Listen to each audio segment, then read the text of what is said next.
Hello teachers. तो आप लोगों को पता है कि सीबीएसई ने गाइडलाइंस इशू की हुई हैं 2021 से ही की हुई हैं, बट ठीक है अब बहुत ज़्यादा स्ट्रिक्टली वो चीज़ फॉलो हो रही है। तो central board of secondary education ने आप देख सकते हैं 1 अप्रैल 2025 को एक नोटिफिकेशन, एक पीडीएफ जारी की है जिसमें उन्होंने सीपीडी की गाइडलाइंस दी है कि जो आपको 50 आवर्स की एक ट्रेनिंग होती है जो आपको पूरे साल भर में, पूरे सेशन में 2025-26 में पूरी करनी है।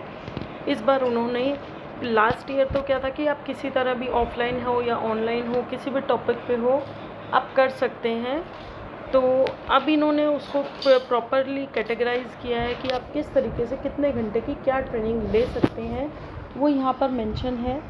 तो इन्होंने जैसे ये कहा हुआ है कि यहाँ पर आपको जैसे 25 आवर्स सीबीएसई के होते थे और 25 आवर्स आपके प्राइवेट स्कूल्स के हो सकते हैं, तो वही चीज़ है। लेकिन उन्होंने 25 आवर्स को अब इन्होंने प्रॉपरली कैटेगराइज किया गया है कि जैसे कोर वैल्यूज़ हैं या एथिक्स हैं, जो टीचर्स के लिए एथिकल वैल्यूज़ हैं, वो सब आपको 6 आवर्स की तो ऑफलाइन ज़रूरी है उसकी बाय सीबीएसई, और जो बाय स्कूल है वो आपकी ऑफलाइन और ऑनलाइन किसी भी एक पर हो सकती है। लेकिन इन्होंने क्या किया हुआ है, सिमिलर टॉपिक एज लिस्ट इन एनेक्चर 1, यहाँ पर भी एनेक्चर 1 भी इन्होंने इसी के नीचे देखिए यहाँ जाकर दिया हुआ है। ये है आपका एनेक्चर 1, जिसके अंदर प्रॉपरली मैंने मेंशनड है कि एडोलेसेंट एजुकेशन प्रोग्राम होगा, ethics and integrity, gender sensitivity का कोई टॉपिक हो सकता है, इंक्लूसिव एजुकेशन का कोई टॉपिक हो सकता है, कोई भी लाइफ स्किल हो सकती है, कोई बेसिक और एडवांस कोई भी हो सकती है, मेंटल हेल्थ से रिलेटेड हो सकती है, स्कूल हेल्थ एंड वेलनेस हो सकती है, या फिर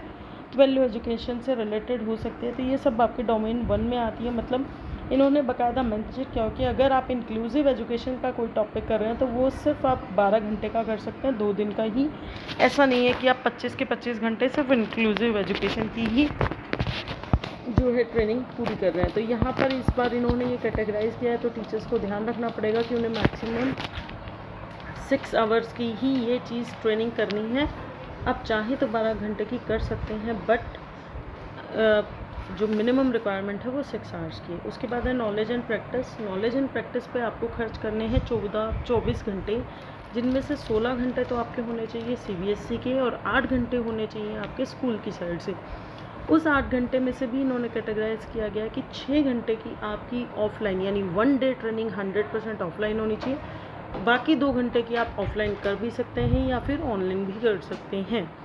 ठीक है, इसके अंदर भी आपके जो है, और जो आपके सीबीएसई के 16 घंटे हैं उसमें भी क्या है, 4 घंटे आप ऑनलाइन कर सकते हैं, बाकी जो 12 घंटे हैं वो आपके ऑफलाइन होने ज़रूरी हैं। ठीक है, 4 घंटे आप ऑनलाइन ऑफलाइन कर सकते हैं, बट 8 घंटे आपके 12 घंटे जो है यानी 2 दिन की ट्रेनिंग जो है वो आपकी ऑफलाइन होनी कंपलसरी है। तो इन सबको आपके टॉपिक्स को जो है वो रजिस्टर करना पड़ेगा स्कूल को पोर्टल पे आपकी जो है डिटेल लिखी जाएंगी कि आपने कौन कौन से टॉपिक पे किए हैं। ये देखिए यहाँ पर जो है नॉलेज एंड प्रैक्टिसेस के जो है टॉपिक्स हैं, ये सब्जेक्ट स्पेसिफिक है जनरली। तो फिज़िक्स, पाइथन है, साइंस है, मैथमेटिक्स सेकेंडरी क्लास है, जॉयफुल मैथमेटिक्स के 3-4 टॉपिक हैं, कंपिटेंसी बेस्ड असेसमेंट है, बिज़नेस स्टडीज़ है तो आप 6 घंटे की बिज़नेस स्टडीज़ की कर सकते हैं। लेकिन यहाँ पर मेंशन है 2 दिन की, यानी 12 घंटे की आप बिज़नेस स्टडीज़ की भी कर सकते हैं। एआई कैसे क्लासरूम में करें उसके लिए आप सिर्फ 1 दिन की कर सकते हैं। तो इस तरीके से भैया आपको पीडीएफ जो है ऑनलाइन फ्री में डाउनलोडेबल मिल जाएगी। आप ये यहाँ पर सारा चीज़ें दी हुई है। ये है आपके एनेक्चर 2 के टॉपिक्स। अब आती है बात, क्योंकि जब इन्होंने ये कहा है कि 25 आवर्स है तो 16 + 6 16 + 6 22 घंटे आपके यहाँ हो चुके हैं, और यहाँ पर 8 + 6 14 आवर्स हो चुके हैं। तो यहाँ के जो 11 घंटे हैं और वहाँ के 3 घंटे हैं यानी सीबीएसई के, वो आप जनरली सिर्फ किस टॉपिक पे करेंगे, प्रोफेशनल ग्रोथ एंड डेवलपमेंट में करेंगे। और इसके अंदर जो आपके एकेडमिकली इंक्लाइंड है डेवलपमेंट टास्क, यानी किस तरीके से आप इवेल्युएशन करेंगे अगर आपकी सीबीएसई बोर्ड में ड्यूटी लगती है as a examiner, as a head exam, तो किस तरह की आप इवेल्यूशन करेंगे, इस चीज़ की ट्रेनिंग कर सकते हैं। आप मार्किंग स्कीम की ट्रेनिंग करेंगे, आप कोई रिसर्च प्रोजेक्ट है क्लास में उसको मेंटरिंग कैसे करेंगे, कैसे फेलो टीचर्स को पार्टिसिपेट करेंगे ऑनलाइन डिस्कशन में। वेरियस सीबीएसई की जो होती है आपकी ई विद्या चैनल पर ऑनलाइन सेशन है, जैसे एकलव्य 30-30 स्टेम एजुकेशन हुआ था अभी, तो वो आप कर सकते हैं। वो अभी पीछे भी आपका 15 घंटे का हुआ था। एकलव्य का IIT गांधीनगर ने उसको जो है सेशन को ऑर्गेनाइज़ किया था with the help of CBSE NCERT। तो वही है, स्टेम एजुकेशन कर सकते हैं। इसके भी जो है एनेक्चर 3 में, एनेक्चर 3 है ये, तो ये वाले टॉपिक्स पे आप कर सकते हैं happy classroom, stress management, classroom manager, career guidance.